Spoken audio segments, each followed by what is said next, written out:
Yo, what's going on? This is Brent Trey Sands doing the first review on Croo Reviews. We're going to be starting with Game of Thrones Season 6, Episode 2. A lot of exciting stuff this episode. Obviously, if you see it, you know exactly what I'm talking about.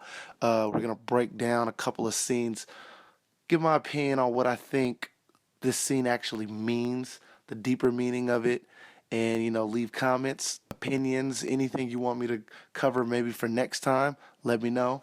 So let's just start with the opening scene. I mean, it starts with a flashback with Bran Stark. And this isn't even relevant. Am I the only one who thinks Bran Stark looks 5 years older every single season? I mean, he went from like looking 6 years old to 21. But, anyways, it starts with a flashback, and it's significant because we get to see the world that has only been a story. So we see Lyanna Stark with, if you don't know by now, obviously, she was kidnapped by the Mad King. She's dead now. She was Rob Baratheon's, the love of his life, which started the entire war, pretty much started the entire show's story. We see her as a child.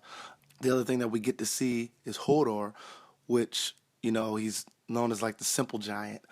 This far in, we've pretty much have assumed he was born that way, but we see that he wasn't born that way. Something happened, and before we actually get to see what's going on, we get snatched out of the flashback, and we kind of feel like how Bran Stark does when he gets snatched. It kind of pissed him off. It pissed me off, but it was a cool thing to see. So then next we move on to the scene where Sir Davos, the Onion Knight, is held up in a room with Jon Snow's friends, watching over Jon Snow's dead body, waiting for Edison Tullett to show up. If you don't know who that is, that's Jon Snow's friend. He's been in it pretty much since season 1, I would say, but he just hasn't been that strong of a character. I think this season he's going to be, you know, he's going to blossom this season.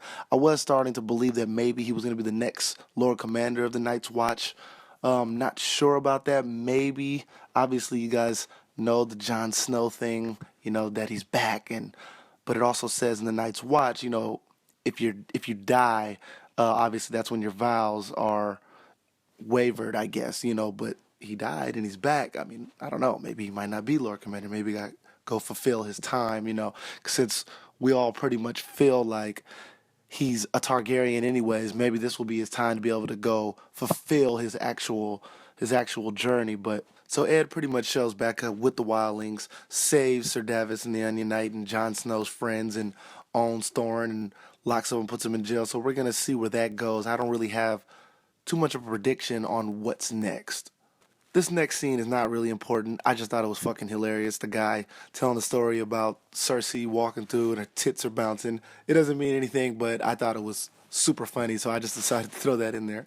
And then from there, we move on to the Lannisters. So now, I think in this season, they're trying to humanize Cersei Lannister, not just show her as the evil bitch that she's been. They're trying to actually show that she is a person, with feelings, and she does actually care, and that she's just been forced to be so violent and wicked. Now, with the death of her second child, I think she's humbled a lot. She doesn't think she just controls everything, and they're trying to show that. Now, when we go on to Jaime, who has already been humanized a few seasons ago, especially when he was with Brienne traveling back to King's Landing, I think, I thought, anyways, he was just going to kill the High Sparrow. I thought the High Sparrow was going to be done. Characters are falling left and right now in this season. I thought he was going to be dead. He kind of got back down when he saw he was outnumbered. He saw that the High Sparrow actually wasn't afraid of him. But I still think the High Sparrow is going to die. I just think the mountain monster is going to be the one to do it now. Now we move on to the insane scene of Tyrion Lannister, where he talks about how he will be friends with dragons, and you can tell in this picture he was no longer sure about his idea. But he went along with it anyways, went down there, he freed the dragons from their chains, they seemed to accept him. He's going to do a lot of damage with these two dragons while Daenerys is gone, I would suspect, for anyone who is an enemy against her. Now we get to what I would think is the darkest scene of this episode, the Bolton scene, a scene that I did not see coming, not for miles. Bruce Bolton, I thought would end up being defeated by Sansa in some sort of way.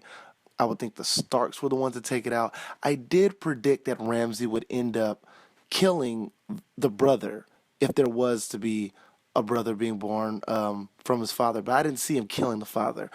Huge shocker.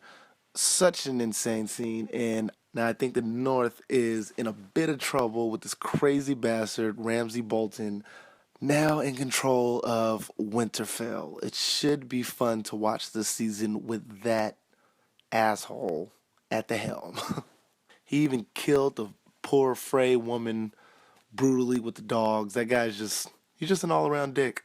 Now we skip forward to the scene with Sansa Stark, and I think that this scene is more significant uh, than than how it was displayed. I mean, a lot didn't happen in this scene, but for me, with Theon Greyjoy, I pretty much thought his character was coming to an end. I expected him to die soon. He was a good character. He betrayed the Starks. He was tortured for it. Now he redeemed himself by saving Sansa. I pretty much looked at it like, what else can he possibly do? But now, after that Sansa scene, we see Theon's father get killed by this new character who apparently is his brother. Now I see that Theon is, when he returns to the Iron Islands, he does have another mission to either take the throne from this character who appears to be evil, who is his uncle, or to help his sister become the leader of the Iron Islands, since, she was kind of looked at like, if you're in charge, It looks like she won't be, but I think Theon will help her or himself become in power. So that's why I think that scene is significant. And now we finally come to the finale, the best scene in a long time, the most important scene of this episode, maybe the whole season, Jon Snow's resurrection. All year, everyone has pretty much predicted it's going to happen. Not sure how. A lot of people thought the Red Woman would bring him back. Some people thought he was going to be a White Walker. Now we know the Red Woman brought him back.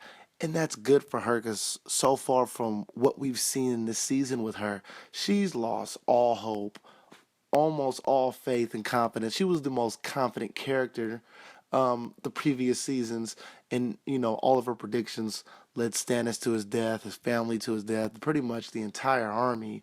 I mean, she did it, and obviously they don't know yet that it's happened, which is cool. We'll see what happens next episode, but it's huge. Jon Snow is back. I'm happy he's back. I'm pretty sure most people are happy he's back. I watched an interview with him a week before episode 1 of season 6, and he was saying, he's only going to be a corpse, and everyone's going to be so upset when they realize his character is truly gone. I knew he was lying, but he was such a good actor. He convinced me that maybe he was gone this season, and I'm happy that he's back. So we will see my prediction with him returning. I believe it will be an alliance now between the Wildlings, obviously the remainers of the Starks, and I think Theon and the Iron Island are going to come together with the Starks, and that's how they will eventually defeat the Boltons and push them out of the North. I'm excited. I know you guys are excited. Thank you for watching my review. Tune in. I will have one weekly for every episode of Game of Thrones. I will have other shows, other movies. From here on out, come by, leave your comments, like, subscribe, stay in contact. And this is my first and not my last review with Croo Reviews. Thank you.